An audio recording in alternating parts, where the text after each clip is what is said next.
Bom dia, investidor! Começando agora mais um Money Minds, quadro em que conversamos com as mentes por trás das grandes empresas e gestoras do mercado financeiro. Eu sou Pascoal Augusto, repórter da editoria de agronegócio aqui do Money Times, e hoje eu estou com o CEO da Boa Safra para falar sobre o balanço da empresa, a empresa que viu seu lucro encolher 53% nesse terceiro trimestre, além de um recuo de 45% no EBITDA ajustado. Marino, obrigado por conversar conosco. Tudo bom, Pasquale? Tudo bom a todos os investidores aí do Money Times.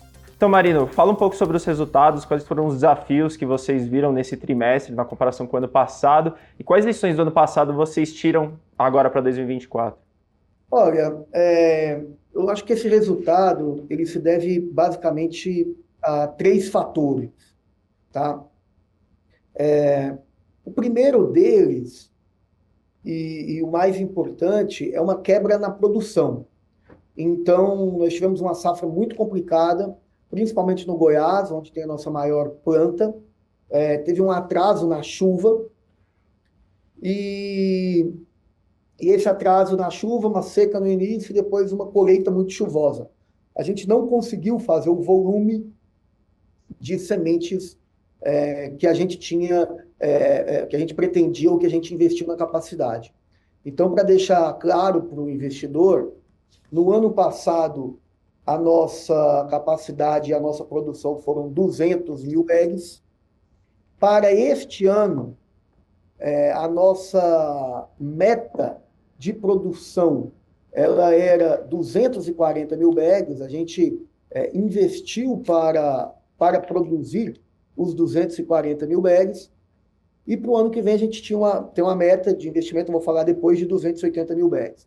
Mas a gente investiu, entretanto, o clima não deixou a gente produzir. Apesar da gente ter a capacidade para os 240, a gente acabou fazendo muito próximo a isso, que é os 200. Então, a gente ficou com um número de produção similar ao do ano passado. Eu ressalto um segundo ponto que atrapalhou o resultado, que é um pouco uma sazonalidade da sazonalidade. Então, está tendo um deslocamento um pouco do nosso faturamento do terceiro TRI para o quarto trimestre. E se olhar a nossa carteira de pedidos, e o pessoal encontra aí a carteira de pedidos no nosso release, página 8, tá? Ele mostra aí que a gente tem praticamente 700 milhões em carteira de pedido, frente a 500 milhões que a gente tinha no quarto TRI do ano passado. Então, dá uma ideia aí para o investidor de que a gente tem uma parte da receita desse trimestre que se deslocou para o quarto. Mas eu ressalto mais um outro ponto, Pasquale, que é importante de colocar, que a gente foi um pouco mais cauteloso na concessão de crédito esse ano. Então, tiveram alguns problemas no agro, principalmente em grandes revendas, né? A gente tinha alguns pedidos em carteira, né, feito com algumas dessas revendas. Algumas delas não foram capazes de executar todas as garantias que a gente pediu para a concessão do crédito, e a gente tirou um pouco o pé de alguns clientes, tá? Então, se você olhar um pouco a nossa concentração, a participação de top 10 clientes, que está no nosso release, ela saiu aí, já foi quase 50% da carteira lá no passado, em 2022, veio para 40% em 23%, e para esse ano a gente está com 20% da nossa venda para os 10 maiores clientes. E seguindo esse tema, quando a gente conversou em outubro, né, um bate-papo que o leitor pôde acompanhar aqui no Money Times, você falou sobre como a empresa surfou a onda de inadimplência a partir da concessão de crédito, com a inadimplência em 1,5%. O que mudou desde então, desde a nossa conversa?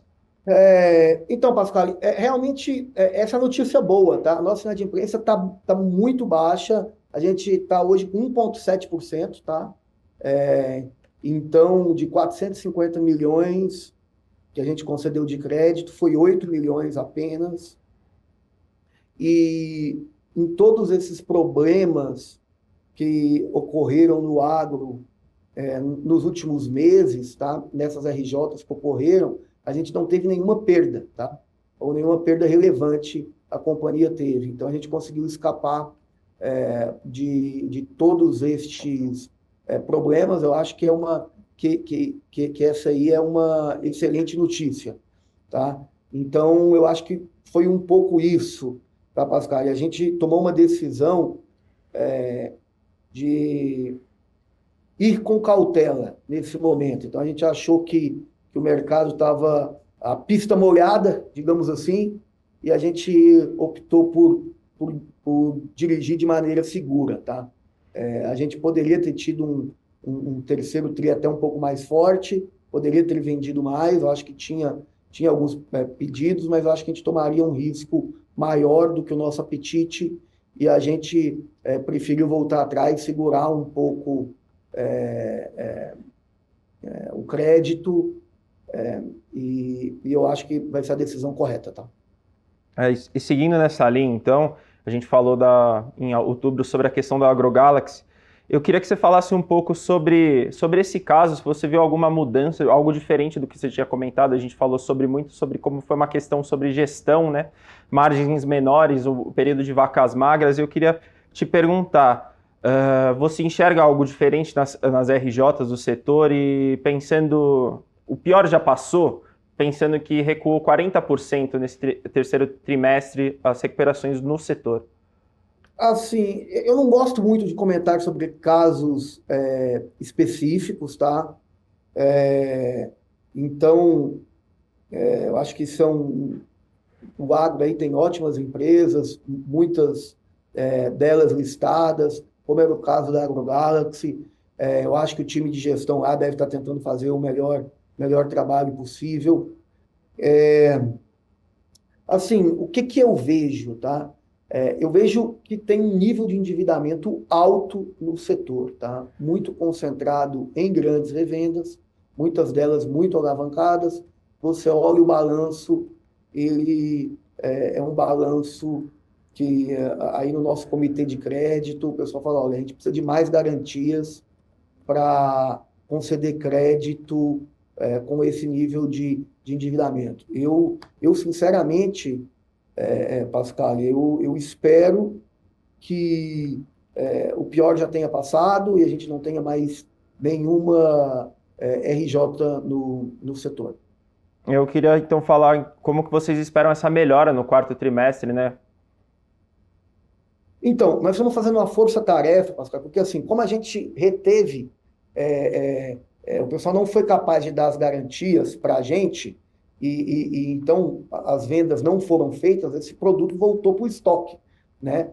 E aí a gente está reunindo o time e a gente está pulverizando isso em pequenas e médias revendas, tá? Então, não é nem que nós não estamos dando crédito.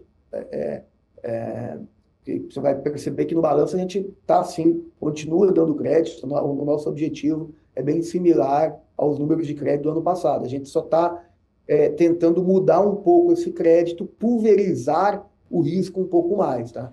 Então, eu acho que a gente tem uma carteira de pedidos alta para o quarto trimestre, e ainda tem um pouco de produto para vender no quarto trimestre, e a gente tem um desafio aí na mão, que pulverizar um pouco mais essa carteira no quarto trimestre. E eu queria falar um pouco sobre as estratégias de crescimento da companhia nesse triênio 2024-2026, que começou após o follow-on em abril de 400 milhões de reais. Como está alinhado com as estratégias da companhia desde o IPO em 2021? Então, Pascal, a gente não está mudando a estratégia de crescimento e nem de investimento, tá? Então, assim, vamos lá, para ser bem numérico.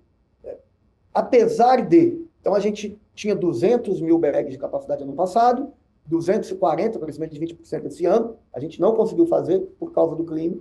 E para o ano que vem, 280.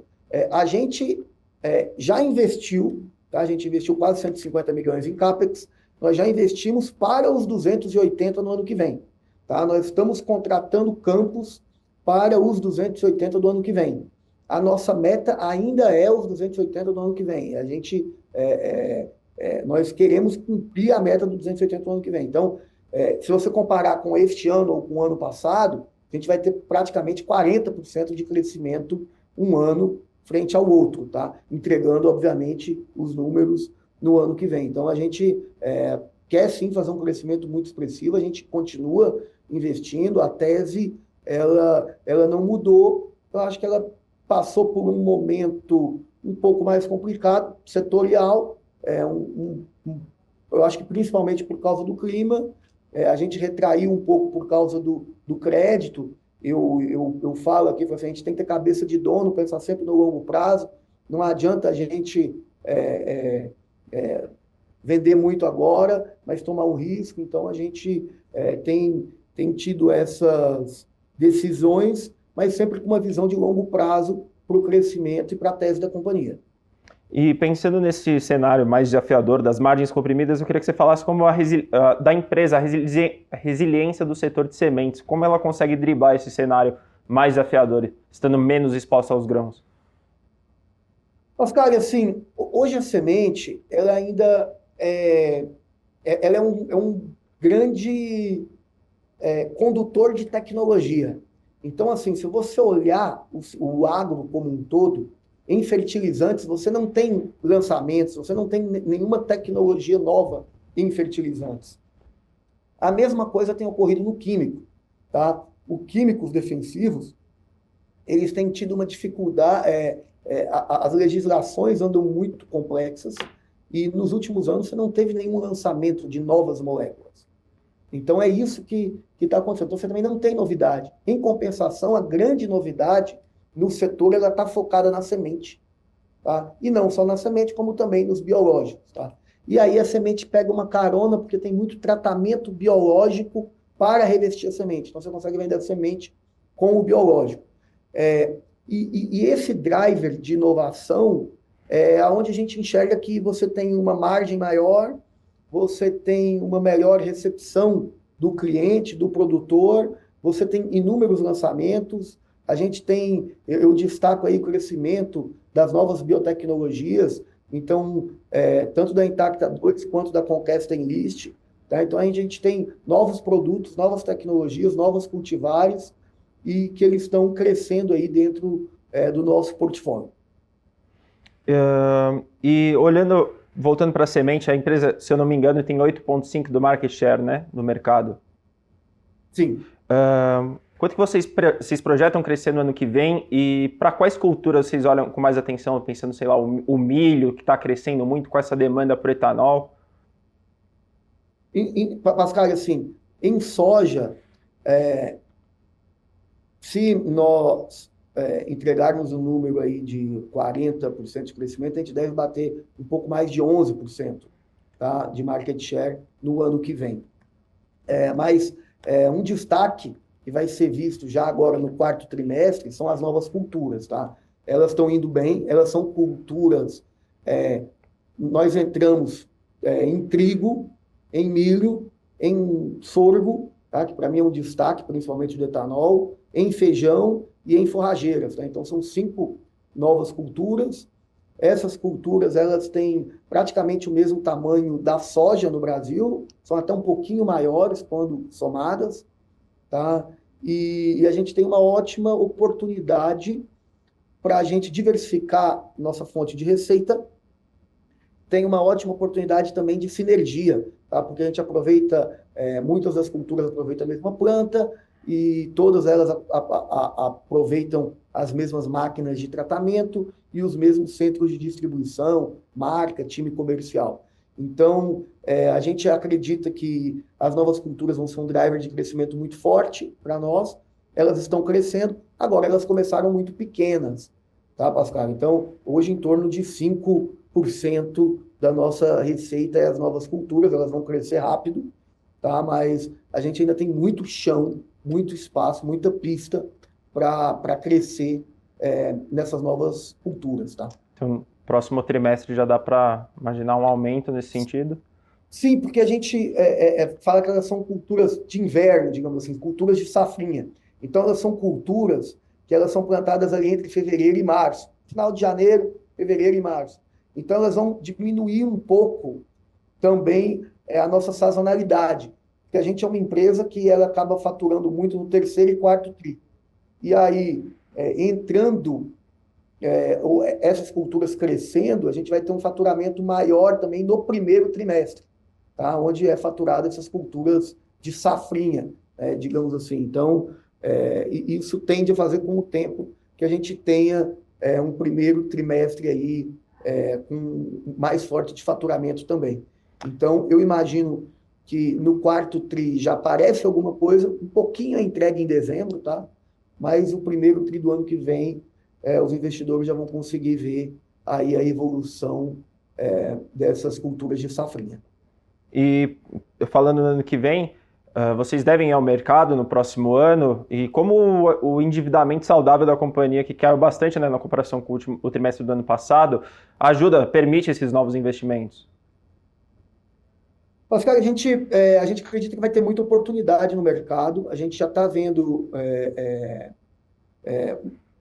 movimentos para possíveis M&As, tem muita oferta, né? É lógico que a gente está sendo muito diligente, o dinheiro tem ficado muito caro no Brasil, né? Então, assim, como a gente é uma empresa com endividamento baixo, praticamente sem dívida, a gente tem essa opção de se endividar, enfim, de capital, de fazer uma grande aquisição ou várias aquisições médias, mas a gente é bastante diligente. A gente também, como eu te falei, Pascal, a gente tem que ser uma ótima oportunidade.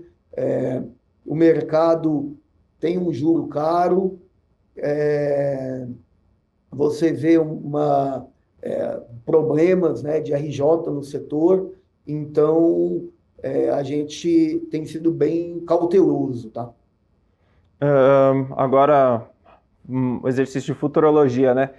Quando vocês esperam uma inversão do cenário das commodities, como que vocês enxergam a escalada do dólar, como ele afeta a companhia, e a eleição do Trump nos Estados Unidos tem algum efeito para a companhia? Eu diria que tudo é positivo, tá? Quando a gente olha no futuro, tá? Se você for olhar, a demanda por commodities ela segue em alta. Mesmo que a gente tenha uma crise, um aprofundamento de uma crise na China, a demanda por alimentos ela não tem mudado. Você tem outros países aí entrando no consumo, e aí principalmente a Índia, tá? Mas também um aumento de consumo na Indonésia, países africanos. E você tem um ponto que é a diminuição da pobreza no mundo, tá? Então, a pobreza está diminuindo muito, a miséria tem diminuído no mundo, e quando a pessoa melhora o padrão de vida, você tem uma maior distribuição de renda, a primeira coisa que ela faz é começar a comer melhor.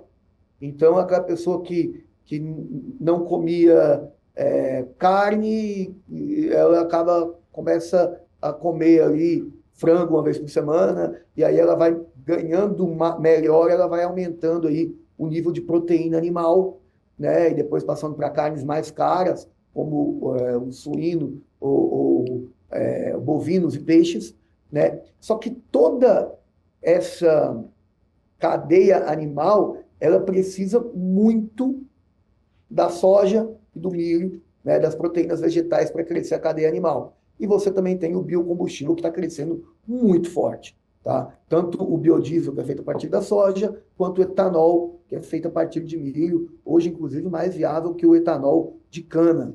Tá? Então, você tem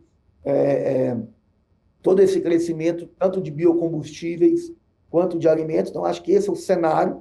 Tá? Então, o cenário para o futuro, eu acho que ele campos dourados, tá? Para o agro brasileiro.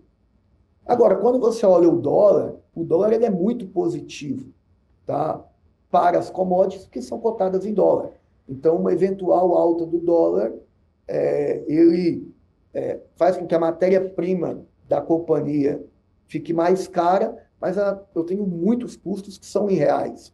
Tá? Então, num balanço, um aumento do dólar para nós é positivo, tá? Melhora as margens da companhia.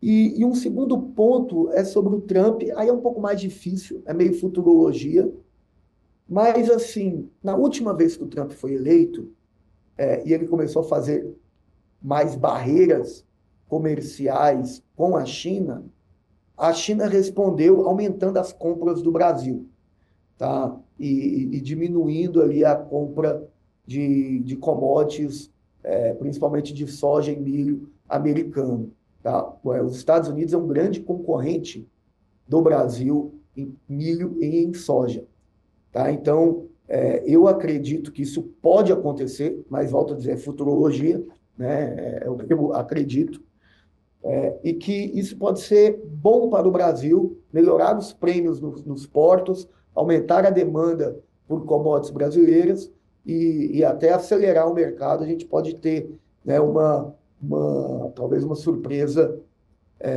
já no ano que está chegando. Então, mas já dá para imaginar esses campos dourados brilhando em 2025? Olha, eu vejo esses campos dourados mais no longo prazo, tá? Então, assim, se você me falar, Marino, qual é a sua visão para os próximos 20 anos do agro brasileiro? Eu falo, olha, são esses campos dourados, realmente está indo muito bem. Qual a sua visão de curto prazo?